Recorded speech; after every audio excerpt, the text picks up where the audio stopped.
We're back with Congressman Lee Zeldin, who's running for governor in New York. Lee Zeldin, thank you so much for joining us. Crime is a huge issue. Look at this graphic here. The crime across the country is a problem, but leading the way is New York City. It's unbelievable how much crime is up. I mean, look at in New York City, transit crime up 54%, for instance. As governor, what can you do to fight crime? The first thing I'm going to do right after I'm sworn into office is use my constitutional authority to fire a DA who refuses to enforce the law. His name is Alvin Bragg. That'll be the first thing I do on day one. We need to repeal cashless bail in this state. I put a couple dozen or so proposals on my website, zeldinfornewyork.com/secure our streets. We have people getting released early onto the streets who should remain behind bars. We're seeing correctional officers being assaulted with the implementation of the HALT Act that should be repealed. We should pass a law enforcement Bill of Rights. There's a lot to do. We know how to secure our streets. We have to make sure that we end one-party rule to get this done.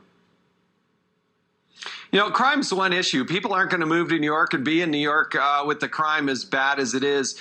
But it's estimated some 300,000 people have fled New York City since the pandemic. What's your plan to make the Empire State more attractive and actually have people actually stay in the state of New York?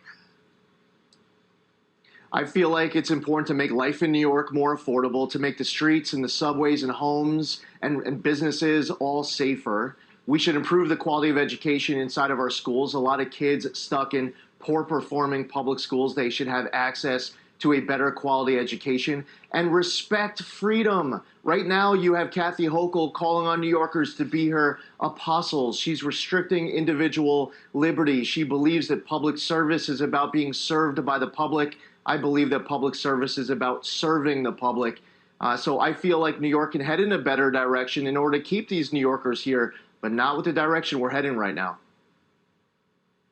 Well, you've given I bet most people don't know this about you, but you've given them some service in your life. You serve as a lieutenant colonel in the Army Reserve. You served in Iraq.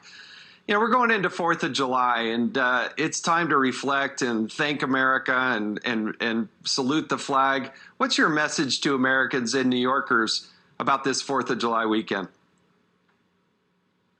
We live in the greatest country in the history of the world, and sometimes we take our freedoms for granted. It seems like many people in government do. We have this Constitution that should be preserved, protected, and defended. While we are gathering on this 4th of July weekend, there are men and women who all across this country and across this world are willing to lay down their lives in defense of us, our flag, our freedom, our community, and our country.